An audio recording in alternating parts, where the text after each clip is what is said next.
Going na tayo sa pangalawang patient. Alhasa. Going to Umuran from Alhasa. Nakatapos na tayo. Going to Umuran naman.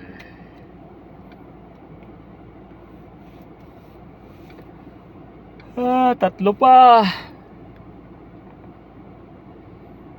Yan, kung alam nyo kung saang lugar ito na aking kinahintuan, please comment.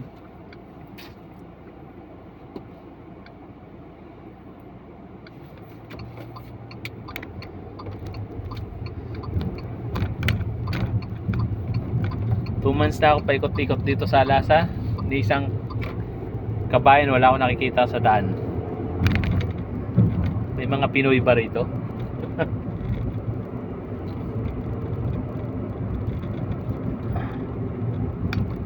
Seryoso, wala pa tayong nakitang naglalakad dito sa daan, no? Hindi ka tulad sa kuba. Sa trabaho lagi. Siyempre, wala ka sa trabaho. Hindi kita paano. Gaya ng iba, hapon man pasok ko, pero wala talagang Pilipino nakikita rito.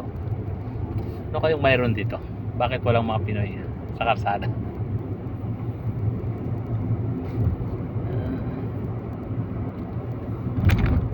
Actually, ang mga karsada nito natuntun ko lang dahil sa Google. Hindi ko alam kung anong mga pangalan ng daan nito. Aking tinatahak.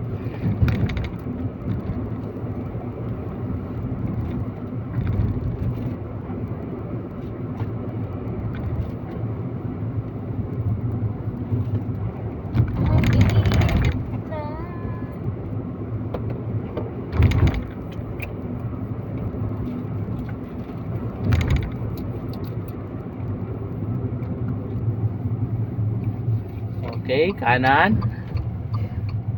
Then right. Then continue.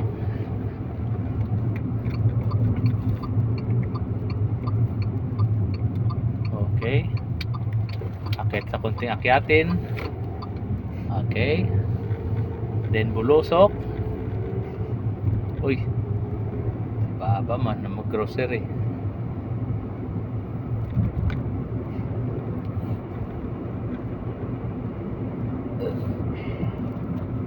Alhasa pa rin po to. Looban pa yata ng Alhasa. Hindi ko alam kung saan to. Basta lalabas ulit ako nito sa highway. Highway papuntang Umuran. Ay.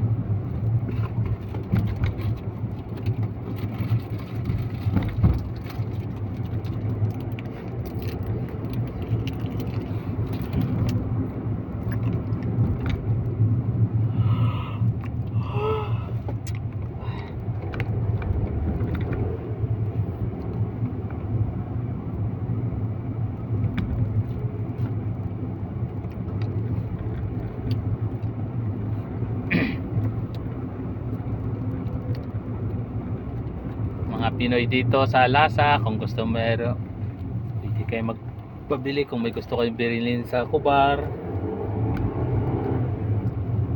Hindi nga natin nabibilan agad sa Ate Steph. Huwag kang maig. Hindi, pag mga grocery, madali lang. Yung kay Ate Steph. Yung mga gusto, baka walang market ng Pilipino dito sa Alhasa. Mga gusto magpasabay sa Kubar, every other day ang punta namin dito sa Alhasa. 3 times a week. 3 times a week, tama. Ano, Saturday, Monday, tsaka Saturday, Wednesday. Monday, Tuesday, Thursday. Hindi. Ay, Saturday, Monday, tsaka Wednesday. okay. Kasi yun lang ang schedule namin dito sa mga pasyente rito. Mga gusto magpasabay ng mga Filipino foods.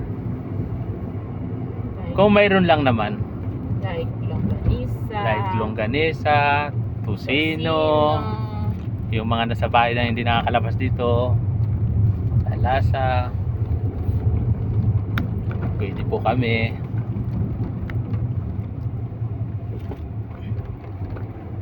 Message lang kayo.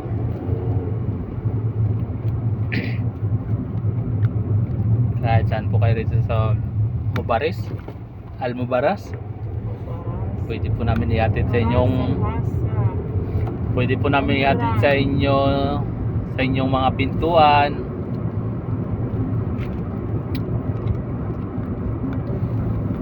Huwag kayong mag-alala, hindi naman mahal. Kung ano ang bili namin, ganun din. Eh, kaya lang, may konting panggas lang. Konting panggas lang naman. Mga presyong kaibigan lang. Pangmasa.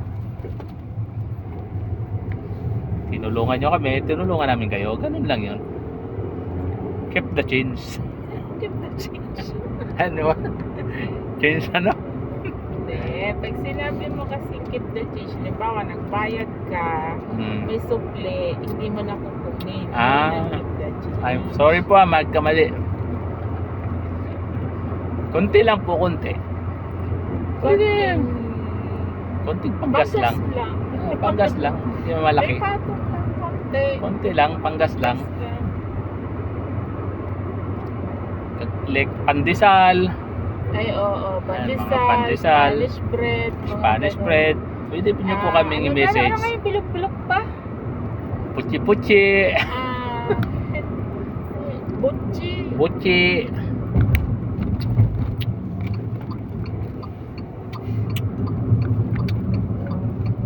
May mga bilog-bilog pa nga eh. Siomay, gano'n. Ay, marami Mga siomay. Mga kakanin. kakanin.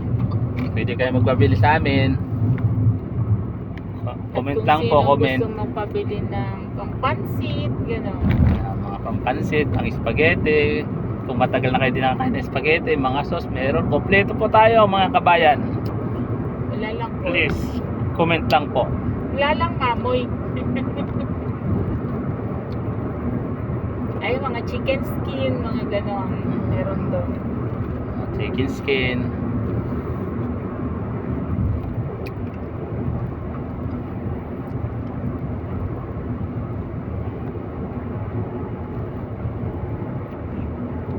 Basta po, sigurado lang kukunin. Kasi para hindi naman masayang kasi malayo ang biyahe.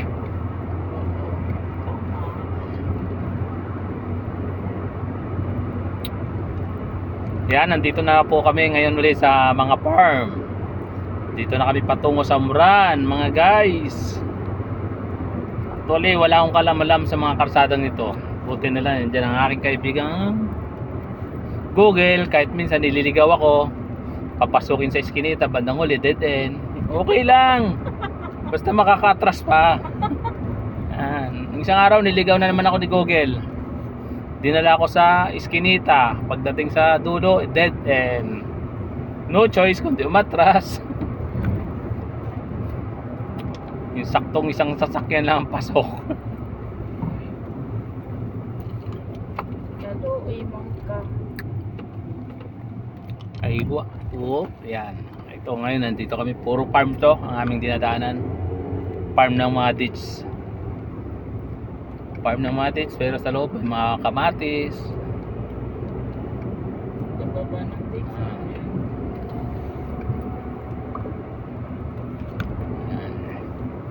Kaya na po umintindi kung saang lugar to. Dahil hindi ko alam.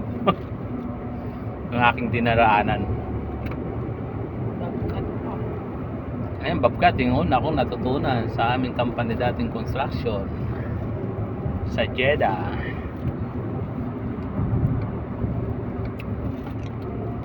Ito po, nagpapakita po is nasa isang baryo na kami dito sa bahagi ng Alhasa o baryo ng Alhasa. I don't know kung saan man kami. Basta ang goal namin mapuntahan ang aming mga pasyente. Tahan. Okay.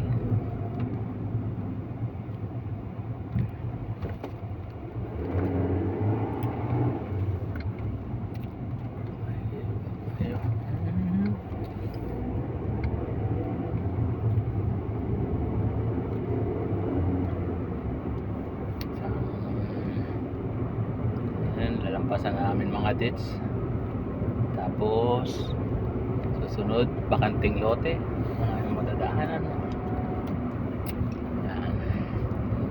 Ganyan lang ang buhay ng driver.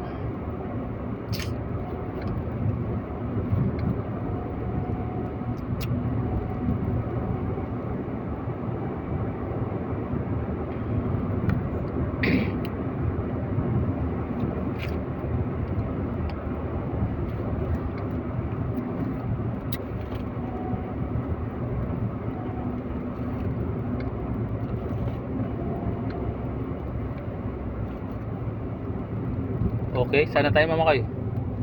Kanan no? Kaliwa. Hindi, Kaliwa. kaliwa. Sige, kumanan ka. Okay, yan na po na naman. Ayun, pag ganun tapos okay. Ay na naman, nakalabas na naman kami sa mga puno ng mga dis.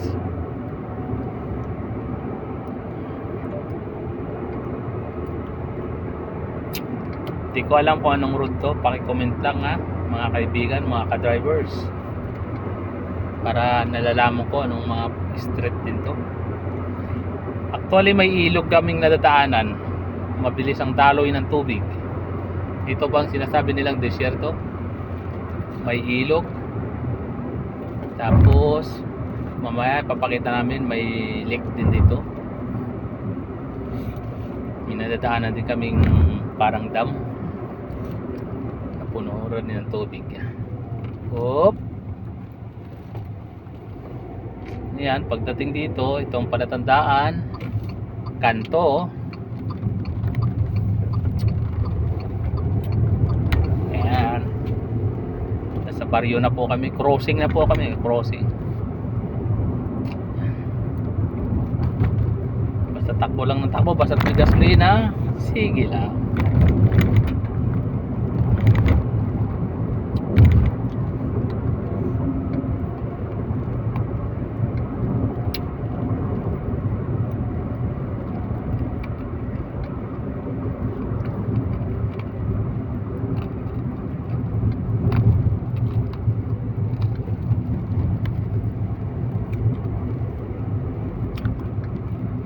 Isang malaking farm na naman ng dates ang aming nadaanan muli.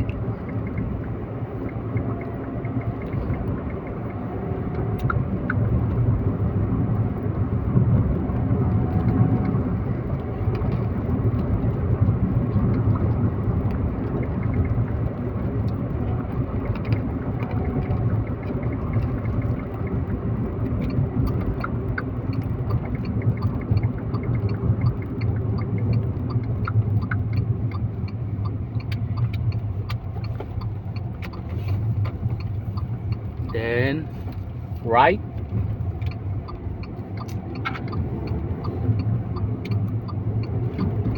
Ayan. Ayan guys, oh, nasa bundok na naman kami, oh. Hindi bundok, gubat. Nasa kagubatan na naman ng, hindi ko alam kung sakop ng Alhasa, Umbran, Hupop itong lugar na ito. Ayan, napakaberde ng mga kahoy dito. Sagana kasi sa tubig. Yan yung may bakod yan, ilog yan. Kabila niyan ilog.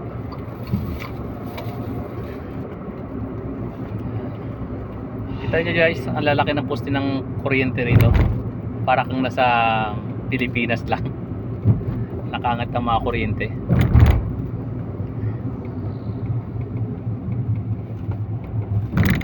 Okay, yan. Oh, my hams. Yan. Oh, yan. Kailangan magbigayan kasi crossing ito. Tay ka, bosin na ka. May parating nga, hindi ka marunong magbigay ah. Parang hindi ka nag-training ng driver ah.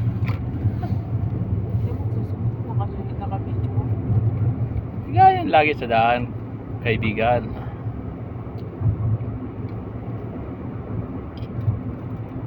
Yan. Oh, sige kaibigan, mauna ka na. Daan mo sa laki ng sasakyan mo eh. Naihi ka siguro kabayan, no? Bayan ba yun? Hindi. Ayan.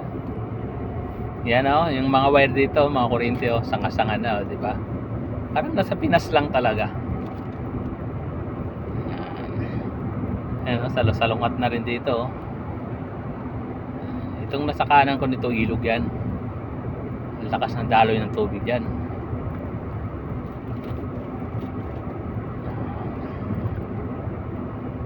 Tapos yung ilalim mo nga dito siya, may mga kalabaw dyan. Wala sila may kalabaw. Ah, ito ang palaruan nila. Bayan! Oh! May kaibigan tayong Bangladesh na nakita. Okay, tapos diretso lang. Hindi dahil hindi na ako nag-google kasi napunta ko na to dalawang beses. Kaya medyo nakabisado ko na ng daan. Ang daan lang, pero ang lugar di ko kabisado kung anong lugar na to. Actually, malapit na to sa bridge. Hanging bridge. Yan. Malapit din sa ano eh. Malapit din sa Judas Cave na. Judas Cave. Dahil sarado ang daan, counterflow tayo. Pwede naman kasi may mga dumadaan. Kailangan pagdating dito, kailangan magbigayan, maliit. Paunahin na yung isa kasi malayo pa naman. Ayan. Tapos ako naman ang papasok. Bye-bye. Then, yan. Baka kumaliwa ka na naman dyan. Yan guys, dito ako niligaw ng Google. Oh. Yan, pinapasok ko din. Oh. Tapos kahaba-haba. Kahaba-haba pinaatras ako. Isang dangkal lang ang pagitan sa bawat gilid.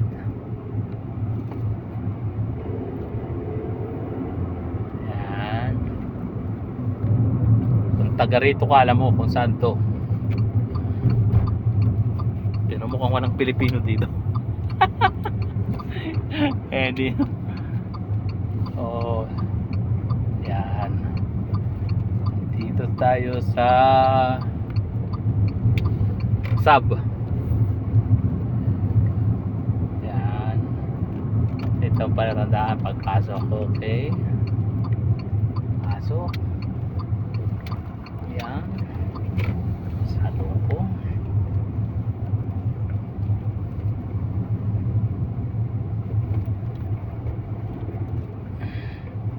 Oh.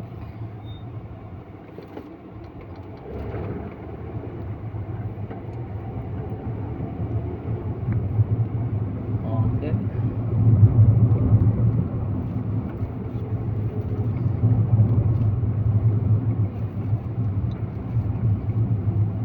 Naku, napagod na to.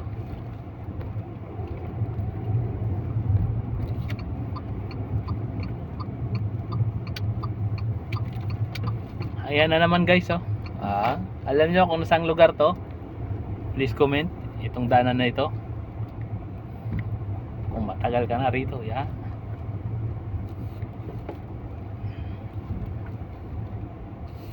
Okay. Then magmamaneobra dito sa may maluwag na kunti. Makabalik sa bahay ng pasyente.